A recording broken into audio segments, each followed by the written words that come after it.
In this segment of the Cinema Courtroom podcast, we're going to delve into the world of cinematic universes and ponder the question: have interconnected franchises lost their way? Once upon a time, we were captivated by the notion of superheroes teaming up on the big screen as if our cherished fan fiction had come to fruition. However, it seems like every motion picture studio is now making an attempt to construct their own interconnected universe or world, resulting in a sense of what I believe to be overcrowding. As time passed, we found ourselves witnessing a plethora of spin-offs, prequels, sequels, and reboots. It's as if we can't escape the never-ending parade of costumes and superpowers.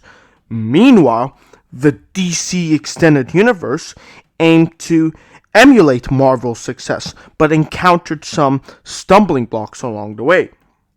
Their eagerness to catch up, often led to missteps, creating a convoluted web of timelines and alternate universe.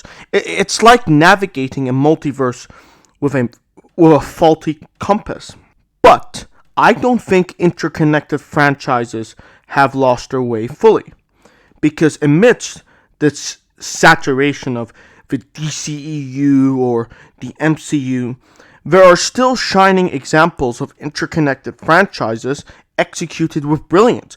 Let's take a moment to appreciate a critically successful cinematic universe, which won the most Oscars in history: the Lord of the Rings franchise. Well, it's a Lord of the Rings trilogy, but I like to consider it a franchise because of the 3 other Hobbit movies.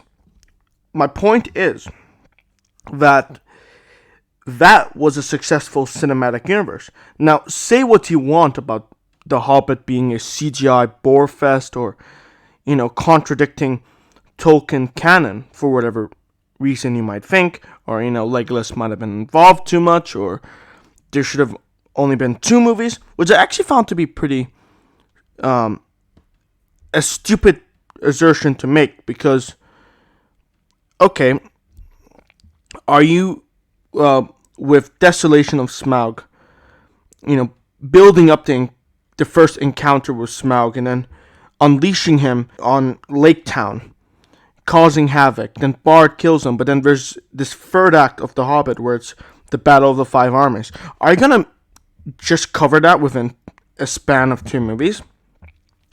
Obviously not. Kind of like Dune. Were they gonna do a one movie, not split into parts for the whole Dune novel? No. They have to split it up so they can capture each and every element of what make the book so special. Anyway, yeah. So the Hobbit and Lord of the Rings franchises were very successful, and it shows that you don't need to keep creating cash grab after cash grab. You can end it when you decide to end it. The MCU, Fast and Furious, and DCEU unfortunately does not understand this philosophy.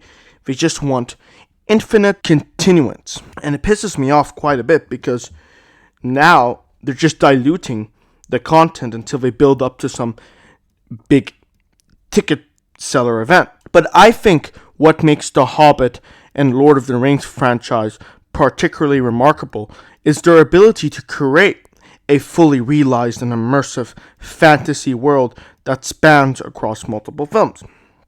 From The Hobbit, An Unexpected Journey, chronologically wise, to The Lord of the Rings, The Return of the King. Each installment adds layers of depth and complexity to the overall narrative, seamlessly interconnecting characters and events, like Bilbo Baggins to Frodo Baggins a few hundred years later. It's all one adventure loop, because now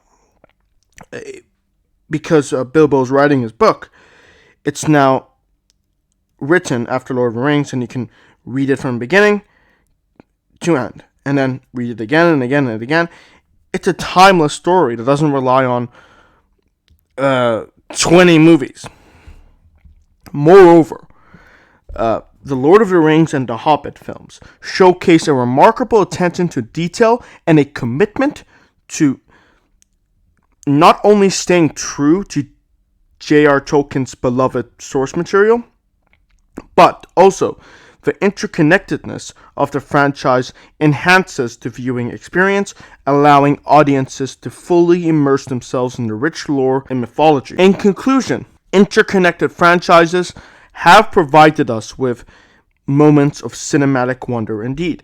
However, as studios continue to churn out spin-offs and reboots, it's crucial to reflect on what made these franchises special in the first place.